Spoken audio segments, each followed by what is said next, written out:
l'état d'avancement des enseignements en ligne tels que dispensés dans ces différents établissements de l'ESU en cette période d'état d'urgence sanitaire due à la Covid-19. La délégation des établissements d'enseignement supérieur et universitaire privés agréés, constituée du recteur de l'Université catholique du Congo, du secrétaire général académique de l'Université protestante au Congo, ainsi que du recteur de l'Université Loyola, a été reçue par le ministre de l'Enseignement supérieur et universitaire, Thomas Luakalo Senjola, le lundi 29 juin 2020. Objectif, présenter au ministère des tutelles l'état d'avancement des enseignements en ligne tels que dispensés dans ces différentes institutions d'enseignement supérieur et universitaire en cette période d'état d'urgence sanitaire suite à la pandémie de Covid-19. Nous sommes venus parler essentiellement de certaines particularités de nos institutions universitaires d'enseignement supérieur comme privées. Et c'était d'abord pour dire que nous avons bien apprécié son go donné à ce qu'on avance avec l'enseignement en ligne.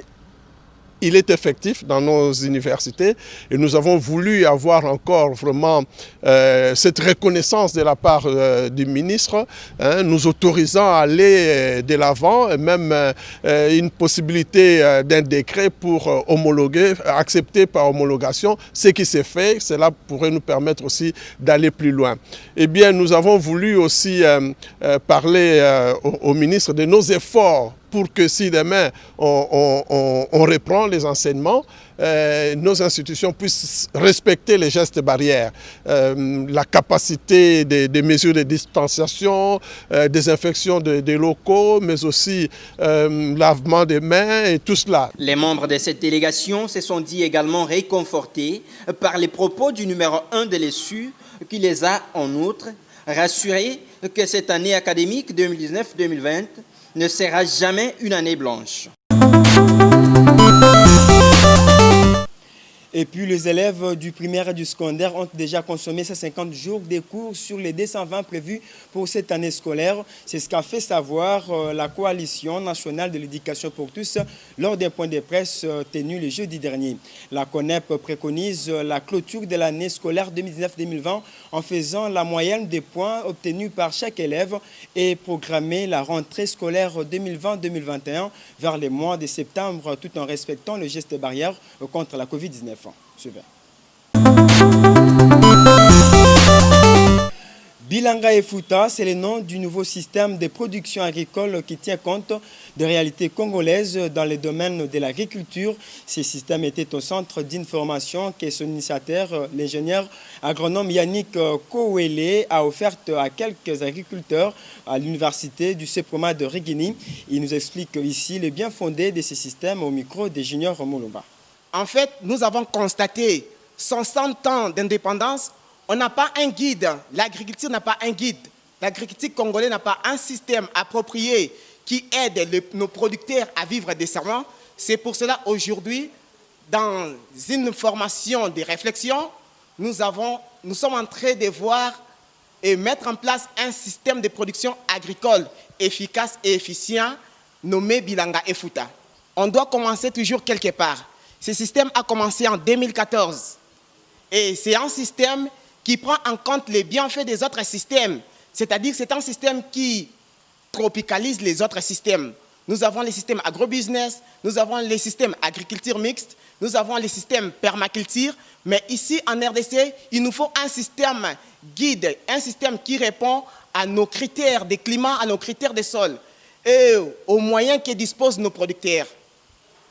Aujourd'hui, nous avons une pandémie qui est en train d'handicaper le monde, la Covid-19.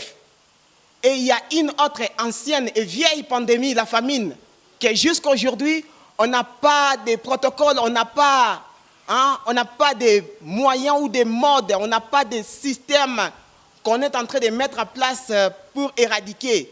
Et s'il y en avait, on n'allait pas parler de la misère de nos producteurs. Donc aujourd'hui, je peux dire au gouvernement de nous soutenir, de nous venir en aide. Nous avons un système de production agricole, Bilanga Efuta, un système qui triple les rendements de profit à l'hectare, un système qui prend soin de l'homme qui est le producteur, un système qui prend soin de la terre, un système qui assure un partage équitable. Je demande à mes collègues ingénieurs agronomes de venir me soutenir. je demande aux partenaires financiers, techniques, de venir nous soutenir. Parce que l'agriculture, c'est l'expérience sur terrain. L'agriculture demande des moyens. Parce que ici, je parle du système Bilanga Efuta. Il faut créer des points de vente. On n'a pas de points de vente. Il faut avoir un terrain. On n'a pas de terrain adéquat. Donc, je demande seulement aux hommes de bonne foi de venir en aide et nous soutenir financièrement, moralement, pourquoi pas techniquement.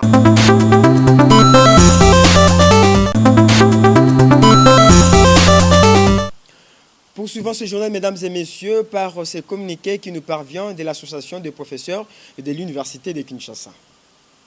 Mise au point du comité exécutif de la PUKIN suite aux remous observés au sein des établissements de l'ESU. Les remous dans l'enseignement supérieur et universitaire en République démocratique du Congo sont des signes de déception légitime des professeurs à cause de la non-tenue d'une manière répétée des engagements pris par le gouvernement. Cette attitude du gouvernement est susceptible d'entraîner des tensions au sein des établissements de l'ESU. Les comités exécutifs rappellent que c'est grâce à la pression exercée par l'Assemblée générale de la PUKIN depuis plusieurs années que le gouvernement a accepté de signer des accords avec les professeurs dont certains ont abouti et d'autres peinent à se concrétiser. La dernière Assemblée générale du 22 février 2020 a demandé au comité exécutif de faire aboutir les accords déjà conclus et de poursuivre les démarches en vue d'améliorer les conditions de vie et de travail des professeurs conformément à la loi. Le comité exécutif est actuellement engagé à faire aboutir les revendications suivantes.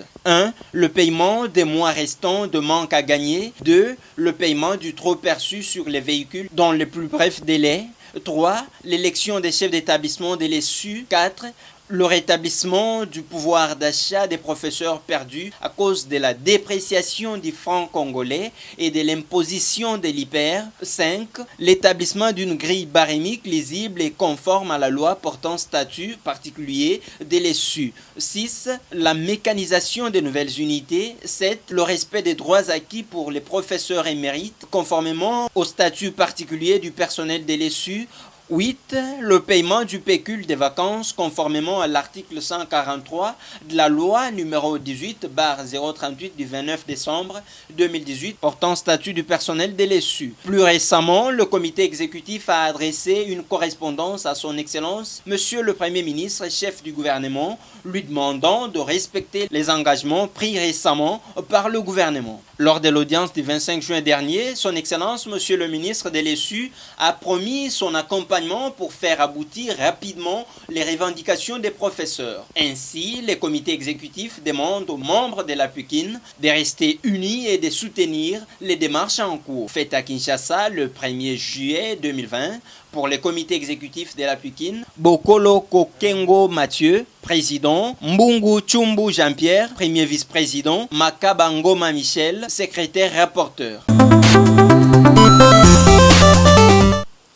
Restons toujours à l'association de professeurs de l'Université de Kinshasa où le comité exécutif a publié la liste de 23 professeurs décédés de janvier à ce jour. Ces comités restent profondément préoccupés par ces multiples décès et continuent sans relâche à interpeller le gouvernement à travers le ministère de l'Enseignement supérieur universitaire afin que la situation sociale du professeur soit améliorée. Et la PUKIN promet tout de même qu'après le déconfinement total, une cérémonie funéraire sera organisée en honneur des illustres disparus.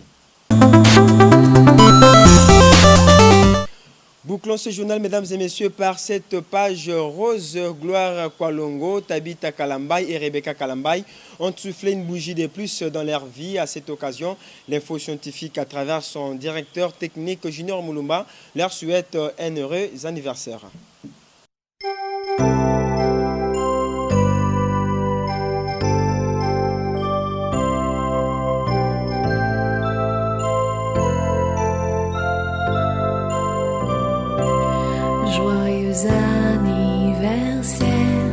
Accepter de bon cœur mes vœux les plus sincères de joie et de bonheur. Joyeux anniversaire, accepter de... Voilà qui met fin à cette édition de l'info scientifique. Mais avant de nous quitter, les rappels des titres. Le ministre de l'Enseignement supérieur universitaire Thomas Louakalo Senjola a reçu en audience dans son cabinet de travail la délégation des établissements supérieurs universitaires privés agréés constituée des recteurs et directeurs généraux. Cette délégation est venue présenter au ministre des tutelles l'état d'avancement des enseignements en ligne tels que dispensés dans ces différents établissements dès l'issue en cette période d'état d'urgence sanitaire due à la Covid-19. Et puis les élèves du primaire et du secondaire ont déjà consommé 150 jours de cours sur les 220 prévus pour cette année scolaire. C'est ce qu'a fait savoir la Coalition nationale de l'éducation pour tous lors d'un point de presse tenu le jeudi dernier.